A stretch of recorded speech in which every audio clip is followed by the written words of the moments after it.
के लिए चलते हैं लाइव, जहां भाजपा की जन आक्रोश रैली का आयोजन हो रहा है। चौमू मुख्य बस स्टैंड पर आयोजित ये रैली हो रही है। विधायक रामलाल शर्मा के जन्मदिन पर रैली का आयोजन किया जा रहा है। केंद्रीय मंत्री गजेंद्र सिंह शेखावत, भाजपा प्रदेश अध्यक्ष सतीश पूनिया सभी उपस्थित हैं। कि हम आक्रोश व्यक्त क्यों नहीं करें।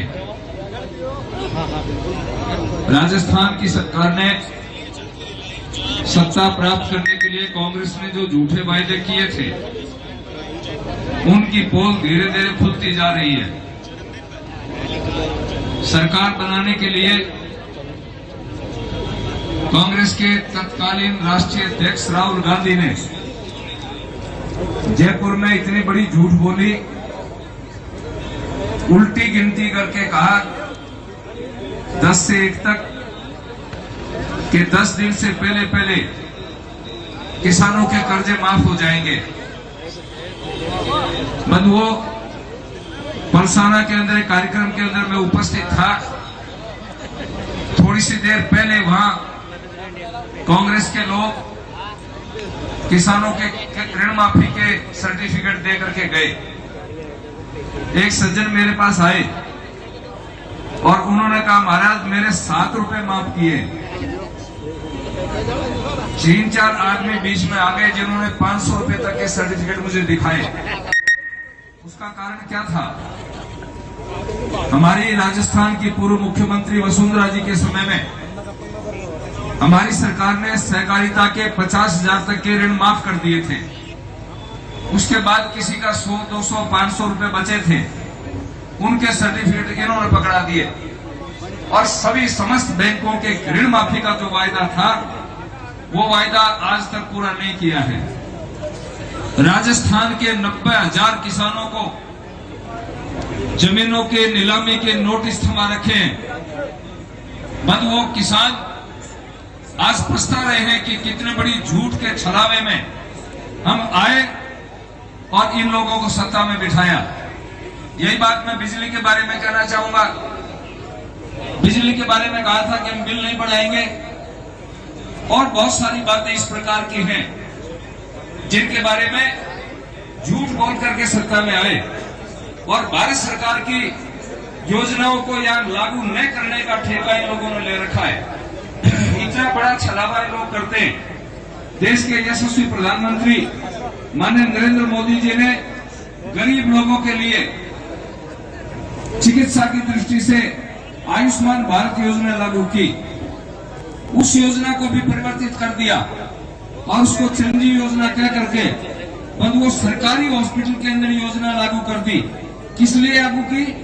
कि भारत सरकार का 5 लाख रुपया सरकारी हॉस्पिटल में आ जाए, यानी भारत सरकार का पैसा राजस्थान सरकार के खाते में आ जाए। ये गरीबों के साथ कितना बड़ा धोखा है, ये आप सोच सकते हैं। किसानों को माननीय प्रधानमंत्री जी ने किसान सम्मान निधि दी, 1 साल तक उसको लागू नहीं किया। किसानों के गरीबों के मकान बनाने के लिए पैसा आता है, उसमें ईमानदारी से पैसा नहीं दिया गया और नरेगा के अंदर और दूसरी चीजों में जो घोटाले हुए हैं वो आपके सामने, चाहे वो दूध चाहे बगरू, कहीं भी वो आपके सामने है। इसलिए मैं आपसे कहना चाहता हूं, आज माननीय गजेंद्र जी, भाई सतीश जी अपनी पूरी बात आपके सामने कहेंगे। मैं आपके बीच में रहता हूं। मैं आपसे यही बात कहना चाहता हूं कि आने वाले 2023 में जिस प्रकार से आपने 2018 में राजस्थान में 163 सीटें दी थी, वो इस बार इनकी हालत ये होनी चाहिए कि एक जीप में बैठ करके चले जाएं, ये हालत इनकी होनी चाहिए। मैं आपसे निवेदन करना चाहता हूं। पहले तो बस की सवारी थी, लेकिन जो इनके लक्षण है, उन लक्षणों से तो ये दिखाई दे रहा है।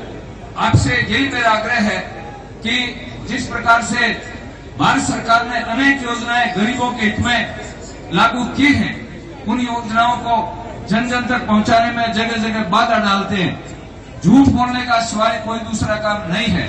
तो मैं तो आपसे आग्रह करूंगा कि आज सब लोग यहाँ इकट्ठे हैं, जन जन तक इन बातों को, इनकी झूठी बातों को पहुंचाना चाहिए और भारत सरकार की जो उपलब्धियां हैं उनको जन जन तक पहुंचाना चाहिए कि माननीय प्रधानमंत्री जी ने क्या क्या कल्याण का काम हमारे लिए किया है, क्या हमारे हित की बात की है, यही मेरा आग्रह है।